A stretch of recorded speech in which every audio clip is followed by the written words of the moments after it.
श्री केशवा विनंती माझी, माझे वाणी तुझे वर्णे गुणनाम, ऐसे दे प्रेम काही कळा.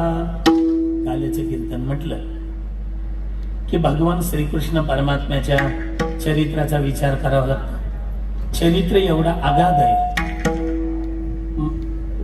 समुद्राची शई केली, पर्वताची लेखणी केली, आणि पृथ्वीचा कागद केला आणि बालवाडीची मास्तरीन लिहायला बसवली. बरोबर आहे.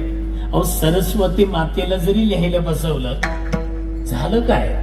समुद्राची सरली शाई, लेता नपुरे मही, ब्रह्मकुमारी लागली पायी, तुमचा नवलाव देखो. तिथं आपली काय तर आहे. भगवान श्रीकृष्ण परमात्मा 8व्या रूपाने अवतीर्ण झाले. मग इकडं ह्या बाबाला तिकडं नेलं, तिथली बेबी पाटी घालून इकडं आणली. रडे माया करी अकांत, तुला मारणारा अगोदर जन्माला आलाय. आपण नेहमी ऐक. मग कौसानी सभा बोलवली.